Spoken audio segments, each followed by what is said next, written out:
l'amour, la détente de Dieu, que nous allons encore découvrir une autre dimension de l'amour de Dieu manifesté en Jésus-Christ. Le chapitre 3 est intitulé « Le salut, l'expression de l'amour de Dieu ». Le salut, l'expression de l'amour de Dieu. Notez que ce chapitre est un prolongement de l'enseignement du pasteur de l'apôtre Moses Fitei qui montre que l'amour est l'ADN de Dieu et qu'au commencement l'homme a chuté. Dieu a donné une consigne à l'homme. L'homme n'a pas pu honorer Dieu par la foi en sa parole, mais l'homme a décidé de croire à la parole d'une autre personne autre que Dieu. Or, Dieu lui a dit, si vous mangez de ce fruit, vous mourrez. Il parle de la mort spirituelle. L'homme n'a pas honoré Dieu, et donc l'homme est mort spirituellement. Sauf que l'homme vient de créer un dégât qu'il n'est pas capable de réparer lui-même. L'homme vient de créer un problème à l'humanité que lui-même n'est pas capable de solutionner. Dieu ne s'est pas fâché. Dieu ne les a pas condamnés. Dieu ne les a pas abandonnés. Dieu s'est dit, ceux qui ne peuvent pas réparer, je prends la responsabilité de le réparer. Et comme on l'a vu dimanche dernier, la solution de Dieu n'est pas venue après la chute de l'homme. La solution de Dieu a été prévue avant la chute de l'homme, parce que Dieu ayant donné la liberté à l'homme de faire ses choix, savait que l'homme, dans son état corruptible, peut faire de mauvais choix. Il peut faire des choix qu'il ne sera pas capable d'assumer. Et donc, Dieu prend sur lui la responsabilité d'aider l'homme, de sauver l'homme, de sortir l'homme du piège qu'il s'est donné lui-même. Alléluia. Et comment Dieu a fait cela? Il a pourvu au salut. Vous savez, le salut est le plus grand besoin de l'humanité, tant pour les croyants que pour les non-croyants. Très souvent, parce qu'on est déjà croyant, on est déjà dans le message, on est déjà sauvé, on ne comprend pas que le salut est d'une grande importance pour nous. Le salut est le besoin le plus important de tout être humain, qu'il soit croyant ou non-croyant. Pour les non-croyants, c'est qu'ils ont hérité la nature d'Adam. Ils sont devenus pécheurs, morts, séparés par la naissance dans la chair. Ils n'ont rien fait. On n'est pas pécheur parce qu'on a menti, on est pécheur parce qu'on a hérité la nature péchereuse d'Adam. Donc, sur cette base même, Dieu ne nous condamne pas. Dieu sait que c'est un héritage et qu'on n'a pas dit oui, il nous a cela. Donc, il nous donne une voie pour que nous puissions accéder à un autre héritage qui nous permet de passer de la mort à la vie. Alléluia. Amen. Alléluia. Amen. Le verset que tout le monde connaît et qui est le verset central de l'évangile, c'est Jean 3, verset 16. La parole dit, car Dieu a tant aimé le monde qu'il a donné.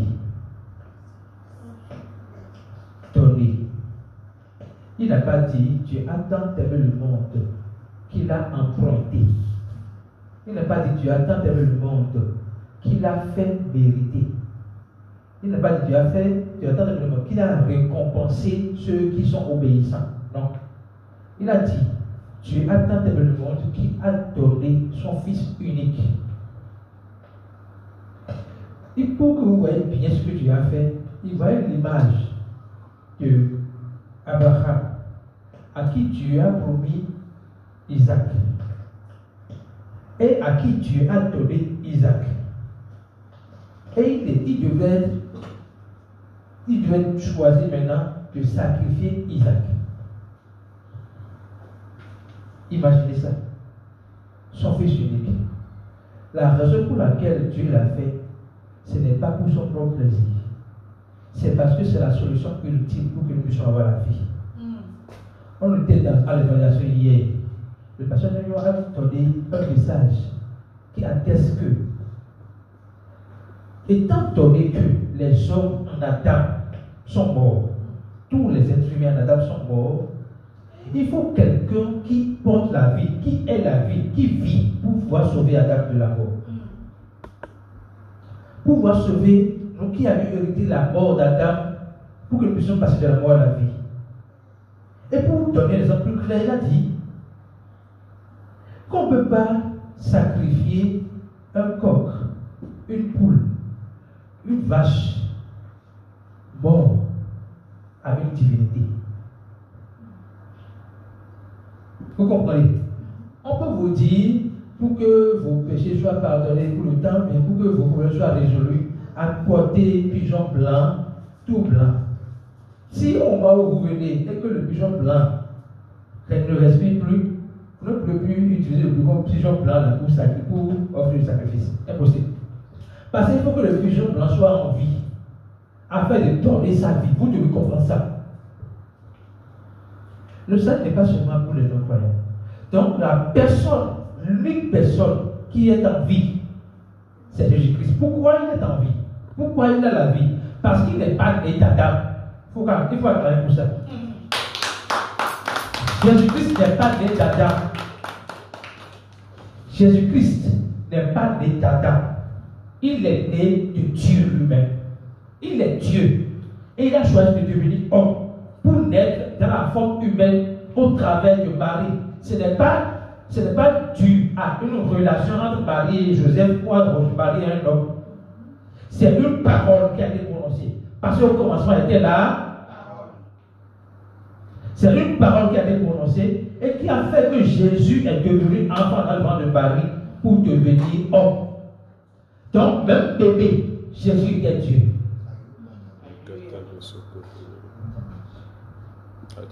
Même bébé, Jésus était Dieu. C'est pour cela qu'on a dit Emmanuel, Dieu avec nous. Vous comprenez ça? Donc, quand la parole dit, il a donné la personne qui a donné la personne à la vie. Et quiconque croit, c'est quiconque.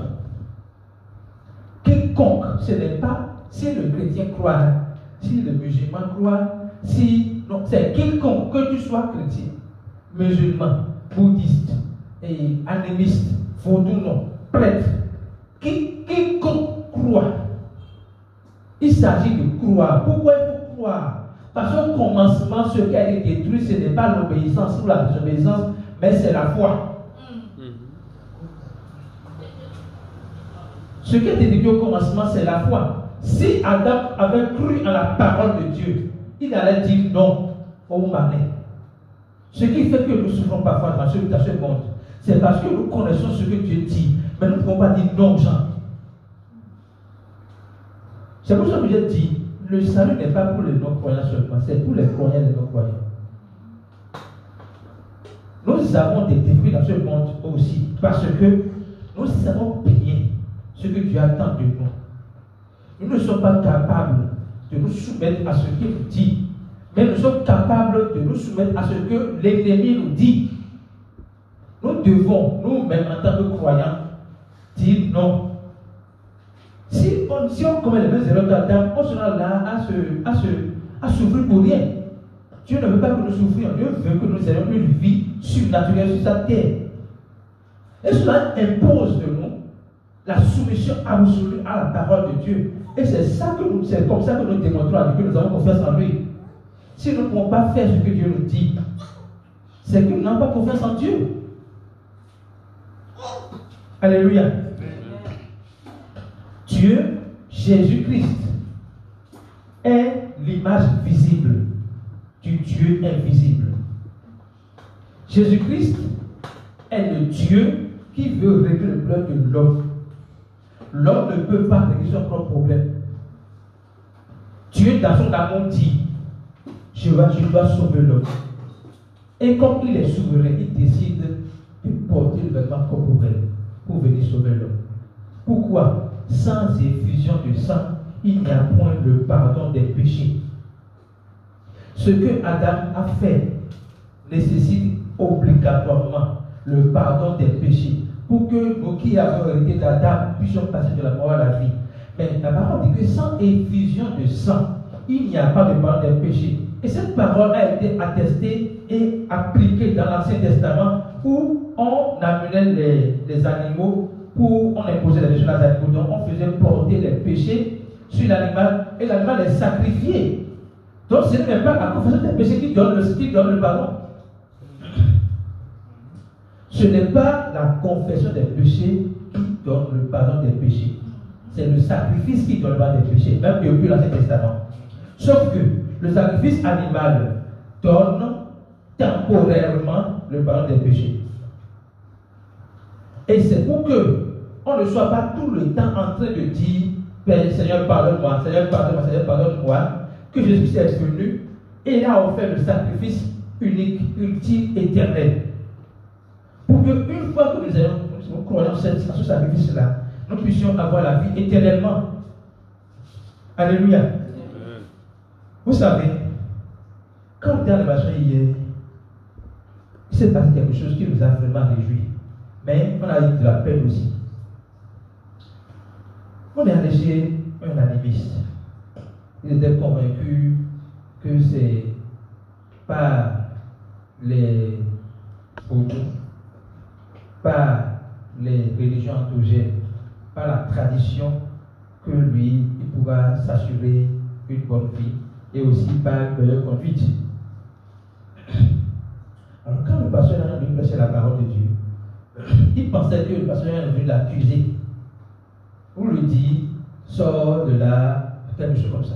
Donc il a pris la parole et il a dit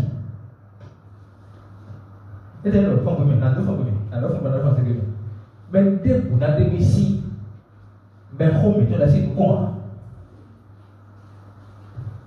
Je ne sais pas la phrase, je n'ai pas pu dire mot par mot. C'est déjà dit les choses mot par mot. Mais dès vous n'avez pas ici, mais vous mettez là, c'est quoi? Personne ne va me détourner de l'héritage de nos ancêtres. Et en parlant d'héritage, dans ce contexte, il parle des vaudous, des traditions et consorts. Et j'ai dit, bon, il faut que je regarde la situation. Je lui ai droit dans les yeux. Je lui ai dit, ce n'est pas les vaudous non qui ont tué Jésus. Ça l'a cassé. C'est vous qui l'avez jamais entendu ça. Ce n'est pas les vaudous non qui ont tué Jésus. C'est les religieux. C'est ceux qui connaissent Dieu qui ont tué Jésus. Donc Jésus n'est pas venu pour accuser un vaudou, non. Il est venu pour offrir son sacrifice à tout le monde. Et il a demandé comment il va faire. Je lui ai dit qu'il n'a rien à faire. Tout ce qu'il a fait, c'est croire que Jésus a offert le sacrifice qui dépasse tous les sacrifices des humains comme des animaux réunis. Parce que les satanistes sacrifient les hommes pour leur prospérité, pour leur sécurité. Au départ, c'est les animaux, après, c'est les hommes qui sacrifient pour leur sécurité. Mais Jésus, ce n'est pas le sang humain qu'il a versé. C'est le sang de Dieu qu'il a versé. C'est le sang incorruptible. C'est le sang incomparable. C'est le sang éternel que Jésus a versé pour l'humanité. Le sacrifice de Jésus est au-dessus de tous les sacrifices. Donc si vous ne comprenez pas ce sacrifice, vous ne pouvez pas ni être sauvé, mais ni marcher dans la puissance. Le salut de Jésus dépasse le sacrifice des animaux et des hommes réunis. Donc, la personne sacrifie une poule. Et grâce à ça, il trouve de l'emploi. Ok? L'autre sacrifie un être humain. Grâce à ça, il devient riche. Le mauvais est que le diable ne donne rien. D'abord, il n'a rien. Écoutez bien ce que je dis. Le diable ne donne rien. Et il n'a rien. Ce qu'il fait, c'est ce que Dieu t'a déjà donné qui te présente et te le vend. Vous comprenez ce que je dis? Ce que le diable fait, c'est ce que Dieu t'a déjà donné, qui te présente et te le vend. C'est pour ça qu'on doit sortir de l'ignorance.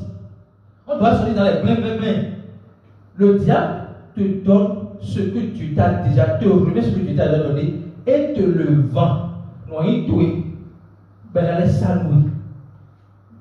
Ben, donc, quelqu'un, malin, cocoï. Non. Le truc est pour toi. Et il te le vend, et tu vas me supplier pour l'acheter. Donc, le sacrifice de Jésus-Christ est le sacrifice suprême. Quand nous comprenons la portée du sacrifice de Jésus-Christ, non seulement nous sommes sauvés, mais nous sommes dans une assurance qui ne dit pas son nom. Alléluia. L'apôtre a mis l'accent sur la réconciliation. Vous savez, c'est ce qu'on a également prêché hier. L'apôtre a mis l'accent sur la réconciliation. Lisons, s'il vous plaît, 2 Corinthiens 5, verset 19. 2 Corinthiens 5, verset 19. La réconciliation. Car Dieu était en Christ, réconciliant le monde avec lui-même, en n'imputant point aux hommes leur offense. Et il a mis en nous la parole de réconciliation. Donc, déjà, quand on parle de réconciliation, on parle de deux personnes qui sont divisées, qu'il faut unir, qu'il faut unir. Et où est-ce que ça s'est passé? Où est-ce que la réconciliation s'est passée? Ça s'est passé en Christ. C'est-à-dire qu'en Christ, Dieu a rencontré l'homme. Et comment il l'a rencontré? En lui pardonnant ses péchés. Le péché était le but de séparation entre Dieu et l'homme. Et quand Jésus a dit, quand Jean a dit, voici Jésus, l'agneau de Dieu qui ôte le péché du monde, il a dit que c'est la personne de Jésus-Christ qui brise le but de séparation entre qui séparait l'homme et Dieu. Donc, Dieu était en Christ. Donc, parce que c'est en Christ que le péché a été ôté, c'est en Christ que Dieu s'est retrouvé pour s'unir à l'homme. Vous comprenez ce que je dis? C'est en Christ que Dieu s'est retrouvé pour s'unir à l'homme. Parce que avant que l'homme ne vienne en Christ, c'est que Jésus lui a pardonné ses péchés. Jésus lui a pardonné ses péchés et lui aussi a reçu le pardon de ses péchés. Alléluia. En Christ, Dieu a pardonné le péché de l'humanité et nous sommes unis en Christ. Donc, quand on parle de réconciliation, c'est l'union de l'homme et de Dieu en Christ. Je vous prie le Seigneur de vous comprendre ça. Pas au-delà des mots, pas des mots, mais au-delà des mots. La réconciliation, c'est l'union de Dieu et de l'homme en Christ. C'est-à-dire l'union de Dieu et de l'homme au travers du sacrifice que Jésus-Christ a accompli à la croix. Et nous avons montré que le sacrifice de Jésus-Christ n'est pas le sacrifice animal ni humain. C'est le sacrifice, le sang de Dieu qui a coulé. C'est la vie de Dieu qui a été donnée. Alléluia. Donc ça veut dire quoi? Vous êtes réconcilié avec Dieu. L'image que j'ai reçue de la sœur fidèle, et nous la saluons de la Ouellette, c'est pour qu'on va prendre du sel, mettre dans l'eau, et après enlève le sel. Quand la parole dit que nous sommes unis avec Dieu, ça veut dire que nous sommes indissociables. Ce n'est pas qu'on dort sans Dieu. On dort avec Dieu. On dort en Dieu. On se réveille comme ça avec lui. On marche avec lui. Parce que dès lors que nous sommes unis avec Dieu, c'est pour la vie. C'est impossible qu'on enlève Henri de Dieu ou Dieu s'enlève de Henri. Ce n'est pas possible. C'est une image que vous devez vraiment méditer. L'eau, typologie du Saint-Esprit. Ok? Le sel. Jésus dit que le sel de la terre, n'est-ce pas? Mettez le sel que vous êtes là dans l'eau qui est le Saint-Esprit. Et il y a un sel d'enlever le sel de l'eau. C'est impossible. Alléluia. Nous sommes unis avec Dieu. Indissociables. C'est ça qui garantit le salut éternel.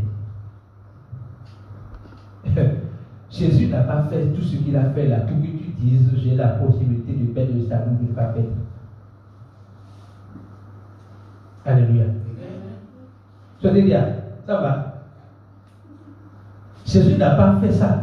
Jésus ne s'est pas abusé. Il n'a pas fait ça pour donner à l'homme le choix d'accepter, de perdre, de ne pas perdre le salut qu'il a déjà reçu.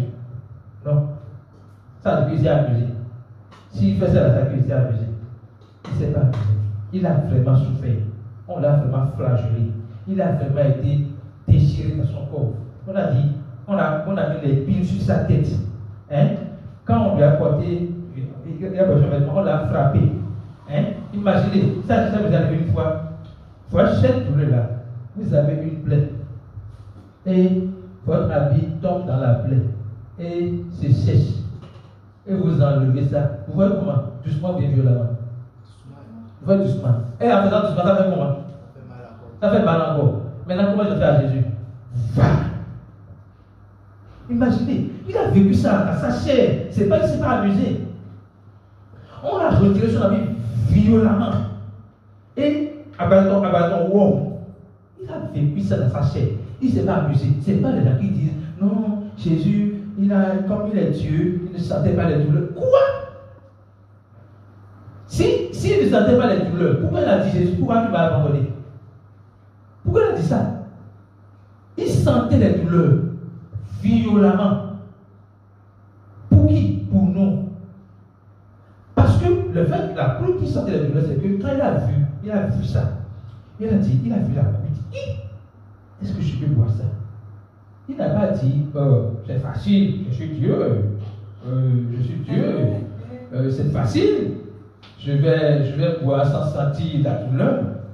Il n'a pas dit ça. Il a vu, il a dit, est-ce que je peux boire ça? Donc, la parole dit qu'il était si stressé qu'il a commencé à couler des gouttes de sang. Personne n'a encore vu ce niveau de stress là dans ce monde. Vous comprenez ce que je dis? Vous pouvez être stressé et transpirer. Mais transpirer des gouttes de sang là, personne n'a encore vu ça dans ce monde. Donc, vous voyez son niveau de stress. Quand il a vu la douleur qu'il doit subir pour l'humanité, il avait lui-même peur. Mais il n'était pas que cher. Il a dit, Seigneur, non pas ma volonté, mais ta tienne. Autrement, je vais souffrir, mais sois ma force. Acclamez Jésus. Je vais souffrir, mais sois ma force dans la souffrance.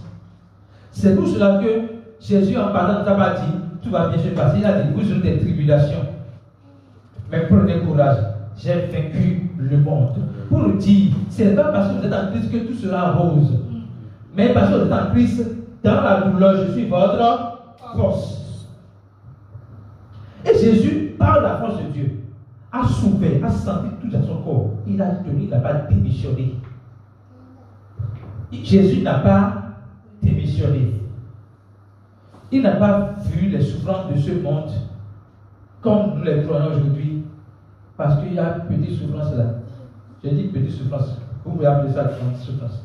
Petite souffrance là. On dit non, Dieu n'est plus Dieu. Dieu ne m'aime pas. Et on commence pas à maudire Dieu. Alors qu'en réalité, c'est dans la souffrance que tu as besoin de lui. C'est maintenant là même que tu as besoin de lui. C'est pas maintenant que tu vas commencer par le renier, le maudire. Non. Pourquoi? Parce que c'est Dieu qui peut te consoler, ce n'est pas l'être humain qui peut te consoler. Vous ne comprenez pas. C'est Dieu qui peut te consoler. Ceux qui ont vécu des détresses dans ce monde n'ont pas été consolés par les êtres humains. Pourquoi? Si Dieu ne te console pas, quel être humain peut te consoler? Si Dieu ne guérit pas tes blessures, quel être humain peut guérir tes blessures? Comme je dis, je vais vous donner des exemples pratiques. Vous savez, pour ceux qui Vraiment, soyez compatissants à nos douleurs. J'ai vécu ça. Pour ceux qui paient des aides chères, qui en souffrent, un être cher n'est pas remplacé par un autre être cher. C'est pas possible. Vous pouvez perdre un enfant et Dieu vous donne un autre enfant. L'enfant que vous avez reçu ne remplace pas l'autre que vous avez perdu. Le vide là n'est pas comblé par l'enfant que vous avez reçu. C'est comblé par Dieu. Donc c'est dans notre souffrance qu'on doit chercher à être consolé par Dieu.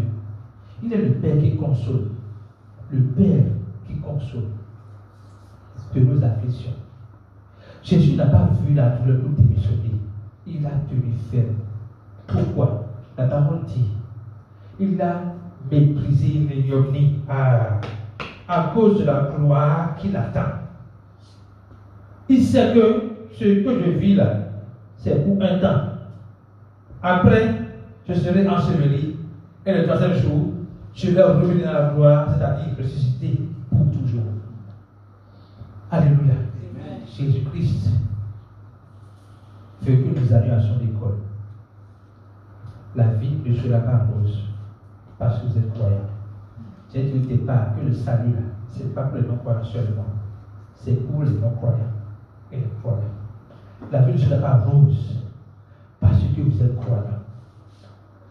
Mais la parole dit, vous connaissez des tribulations. Mais prenez courage. Ça veut dire que vous devez vous amener de courage dans ce monde. Prenez courage. J'ai vaincu le monde. Ce n'est pas je vais vaincre le monde. Il a déjà vaincu le monde. Et s'il est en nous, nous devons avoir l'assurance que la situation là que nous vivons est déjà vaincue. Alléluia. Nous devons voir la fin par le présent. La fin est que nous sommes victorieux. Nous sommes victorieuses. Nous sommes victorieux. Nous sommes gagnants.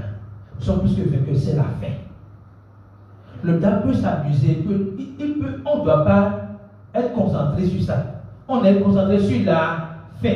Et la fin est que nous sommes gagnants. Autrement, tu es dans une situation, les hommes se moquent de toi. Il ne faut pas te laisser affecter. Grandissons. Il ne faut pas te laisser affecter. Moi, je me souviens, à un moment donné de ma vie, quelqu'un m'a demandé, parce que je souffrais un peu, je souffrais pas un peu, beaucoup. Je manquais de 25 francs par jour. Je suis au Dieu de la vérité. Et il m'a demandé, et j'étais un chrétien zélé, zélé. Il m'a demandé, Henri, est-ce que tu adores bien Dieu? Si tu adores bien Dieu, pourquoi tu souffres comme ça? En fait, si je suis sincère dans mon adoration avec Dieu, pourquoi je suis comme ça? Est-ce que en réalité, je ne fais pas hypocrisie, je montre aux gens que j'adore Dieu, derrière je fais autre chose? Je lui ai répondu, Dieu seul peut me justifier. Je ne connaissais rien. Dieu seul sait connaît mon cœur. Donc, déjà vous vous embêtez, et c'est bien même qu'il vous embête. Pour que demain là, il puisse voir, non, celui-là, il était faible. Comprenez? Donc, ne vous laissez pas influencer par le regard des hommes, les critiques des hommes. Soyez convaincus de la finalité. Mais vous souffrez. Vous payez un prix aujourd'hui pour gagner un grand prix demain. Vous êtes disciplinés pour gagner un grand prix demain. Vous êtes fidèles à votre parole, à la parole de Dieu, pour gagner un prix demain. Vous tenez ferme dans les afflictions pour gagner un prix demain, parce que vous connaissez la finalité. Alléluia. Alléluia. La preuve ultime de l'amour de Dieu s'est manifestée dans sa mort. L'apôtre a mis l'accent là-dessus, je voudrais revenir là-dessus. Vous savez, la manière dont quelqu'un peut prouver qu'il vous aime, ce n'est pas vous donner de l'argent, ce n'est pas vous donner une voiture, ce n'est pas vous donner quelque chose. Non. C'est être capable de donner sa vie pour vous. Vous comprenez ce que je dis là? La manière dont un ami ou une amie peut vous montrer qu'il vous aime plus que tout là, c'est que l'ami est capable de donner sa vie pour vous. Et pour être simple, vous êtes condamné à faire la prison. Il avait dit, non mon frère, sois libre, je vais prendre ta place en prison. C'est ce que j'ai pu ça faire. Jésus n'a pas dit seulement qu'il nous aime. Il a prouvé qu'il nous aime. Romains 5, verset 8. Et je voudrais qu'on lise cela à partir du verset 7. Romains 5, verset 7.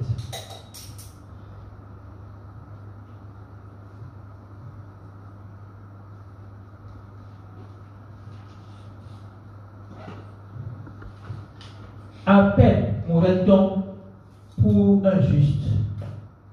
Quelqu'un peut-être mourrait-il pour un homme de bien. Il a dit peut-être, donc c'est pas évident. Et je ne sais pas si quelqu'un a vu ça dans ce monde. Maintenant, verset suivant. Mais, donc, les hommes ne peuvent pas faire. On dit mais. Donc, quand on dit mais, ça veut quoi? Ça veut remettre en cause ce qui était dit. Mais Dieu prouve son amour envers nous, en ce que lorsque nous étions encore pécheurs, Christ est mort pour nous. Jésus n'est pas mort pour nous parce que nous sommes saints. C'est le contraire qui est prêché dans la religion. Déjà, quand on va à l'évaluation, c'est ce que le monsieur craignait hier, on vient lui dire, Mijo Ledo, Mijo Soluli, Mibluli, Tonawa Tiezogo. Hein? On dit, laissez les choses que vous avez déjà avant, laissez votre culture, laissez votre photo, avant de venir à Jésus. Alors que Jésus, c'est dans ton état là qu'il est mort pour toi. Les gens, c'est comme si les gens ne comprennent pas l'évangile. C'est dans ton état pécheresse là qu'il est mort pour toi. Il n'a pas attendu que tu quittes là pour mourir pour toi.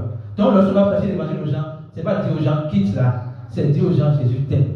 Il a fait ci pour toi. C'est leur montrer ce que Jésus a fait. Le plus simple que possible. C'est juste leur montrer ce que Jésus a fait pour eux. Ni plus, ni moins. Alléluia. Et ce que Jésus a fait, il n'a pas dit qu'il nous aime. Il a prouvé qu'il nous aime par sa mort. Ça va dans quelles conditions? Alors qu'on était pécheurs. C'est comme un père m'a dit, je ne vais jamais le faire. Et le gars fait quelque chose de haut. Et on me dit, il a fait. J'ai fait de confiance en mon enfant. Ok? Et je vais dire, je dois m'arrêter à prouver qu'il n'a pas fait. Est-ce qu'il a fait? On va me tuer. Est-ce que je peux prendre ce risque-là? Non. Mais Jésus, sachant que on a fait ce qui mérite la mort, a accepté de mourir. On ne peut pas comparer cet amour-là. Alléluia. Je voudrais conclure le Seigneur qui nous révèle davantage sa bonté. Vous savez, le chant du début était révélateur de messages que nous avons su tout à l'heure. Je parle de ta bonté. La bonté de Dieu se trouve dans le sacrifice de Jésus-Christ à la croix pour le salut de l'humanité. Sa fidélité se trouve dans sa fermeté à aller jusqu'au bout sans démissionner. Jésus a été fidèle. Dieu a été fidèle. Dieu a été bon envers nous. Je voudrais que chacun se lève sur ses pieds et commence par magnifier la grandeur de Dieu, la bonté de Dieu.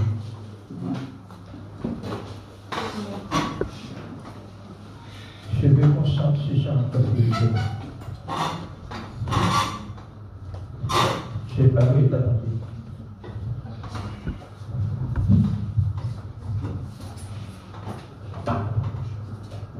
Parler de ta bonté, de ta fidélité. Je dirai tout haut,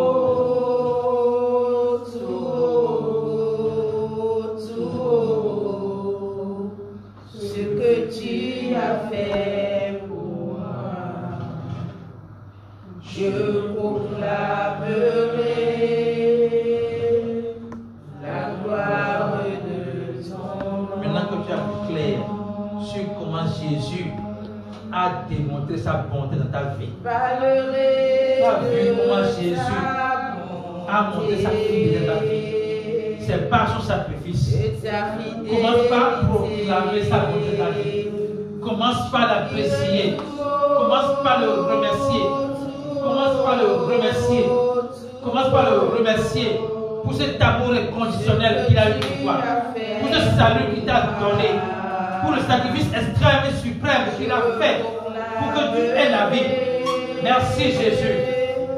Merci Jésus. Merci Jésus. Merci Jésus. Au nom de Jésus, nous avons prié. Je veux que nous prions pour tout le corps de Christ, afin que ce message qui porte sur le sacrifice extrême de Christ soit connu.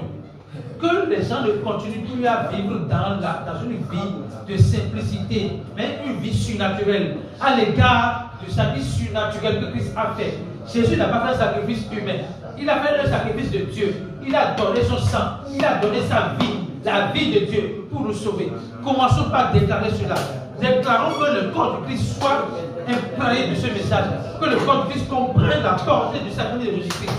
On ne va pas seulement venir à l'église comme une formalité, mais on comprend la profondeur du sacrifice de Jésus-Christ. Le sacrifice de Jésus dépasse tous les sacrifices. Nous avons le sacrifice suprême. Nous avons l'autorité suprême. Nous avons la puissance suprême. On n'est pas n'importe qui.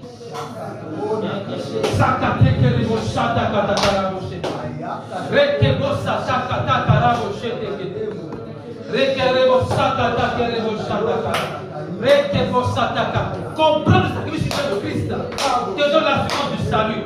Te donne la puissance sur cette terre. Tu n'es pas intimidable. Tu n'es imperturbable.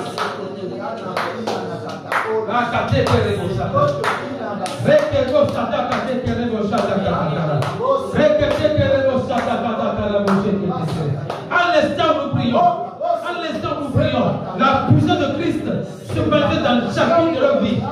Dans chacune de nos vies. Dans chacune de nos vies. Nous avons expérimenté la puissance de Christ dans chacune de nos vies.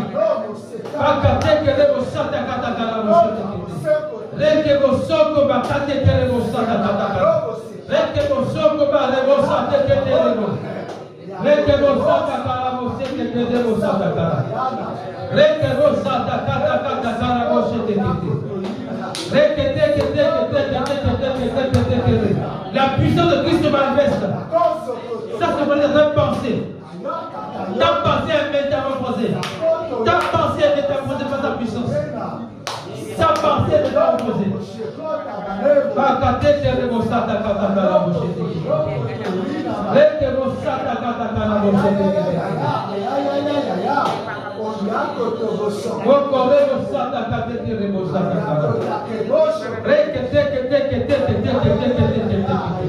La restauration dans ton foyer, la restauration de ta maison, la restauration de la vie de tes enfants.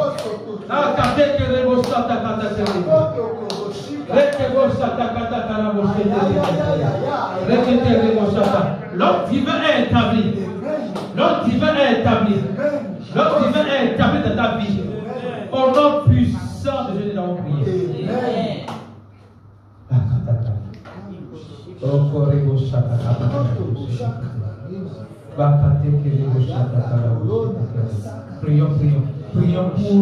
Prions pour les programmes à venir.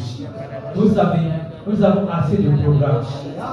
Dieu veut que le monde entier soit sauvé. Dieu veut que le monde entier soit sauvé. Mais il veut encore que le monde entier parvienne à la connaissance de la vérité. Prions pour le programme qui vient. Nous avons des programmes de septembre jusqu'en décembre.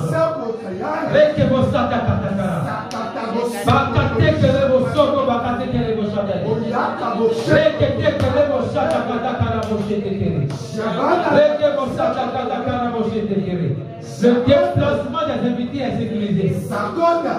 Le déplacement des accords est sécurisé. Les va-et-vient de tous ceux qui sont impliqués dans ce programme sont sécurisés. Les familles sont protégées. Les gens sont disposés pour recevoir la parole.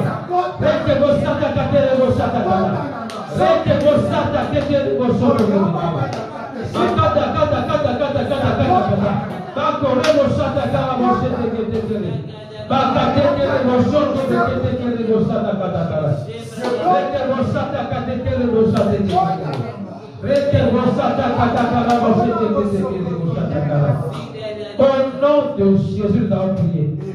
Père, nous disons merci. Merci du fond du cœur pour ta bonté, pour ta fidélité, pour la compréhension que tu nous donnes de ce que notre activité est ultime, extrême, incontournable, éternelle, éternelle. Merci Jésus pour ta puissance. Merci pour ta parole.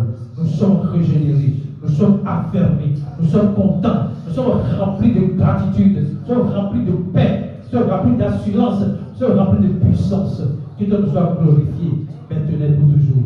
C'est au nom de Jésus que nous avons prié.